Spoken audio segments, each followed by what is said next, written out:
మళ్ళీ వెంగమాంబకి అయితే వచ్చేసాం. హాయ్ గైస్, నేను మీ వర్మ. మేమైతే ఎలానో కిందకి వెళ్ళిపోతున్నాం కదా అని మళ్ళీ వెంగమాంబకి అయితే వెళ్ళి ఓ పట్టు అయితే పట్టేద్దాం అనుకున్నాం. ఎవరి ప్లేస్లో వాళ్ళైతే కూర్చున్నాం. వాళ్ళు పెట్టిన పొంగల్ అయితే వేరే లెవెల్ ఉందన్నమాట. ఈ తిరుపతి ట్రిప్ అనేది ఈ 4th వీడియోతో అయితే ఎండ్ అయిపోతుంది. ప్లీజ్ ఫ్రెండ్స్, మన ఛానల్ని ఇంకెవరన్నా సపోర్ట్ చేయకపోతే సబ్స్క్రైబ్ చేసుకొని లైక్ చేయండి. ఇది నా 5th యూట్యూబ్ ఛానల్. ఏ యూట్యూబ్ ఛానల్ సక్సెస్ అవ్వలేదు, కనీసం దీని మీదన్నా కొంచెం హోప్స్తో అయితే మళ్ళీ స్టార్ట్ చేశాను అనమాట.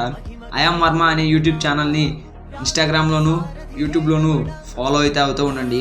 మేము అలా మాడవీధుల్లో నడుచుకుంటూ వెళ్తుంటే ఈ ఏనుగులు అయితే కనపడ్డాయి. స్వామివారి ఊరేగింపుకు కూడా ఈ ఏనుగులనే వాడతారు. మేమైతే మళ్ళీ రిటర్న్ బస్ అయితే మాట్లాడుకొని కిందకైతే వెళ్ళిపోతున్నాం. కానీ అలిపిరి స్టెప్స్ మీద నడుచుకుంటూ ఆ జింకల్ పార్క్ చూసుకుంటూ వచ్చిన కిక్కే వేరు. ఈ బస్సుల్లో వెళ్తే ఆ మజానే రాదనమాట. సో ఈ వీడియోకి అయితే ఇంతే ఫ్రెండ్స్. ప్లీజ్ మన ఛానల్ని సపోర్ట్ చేయండి.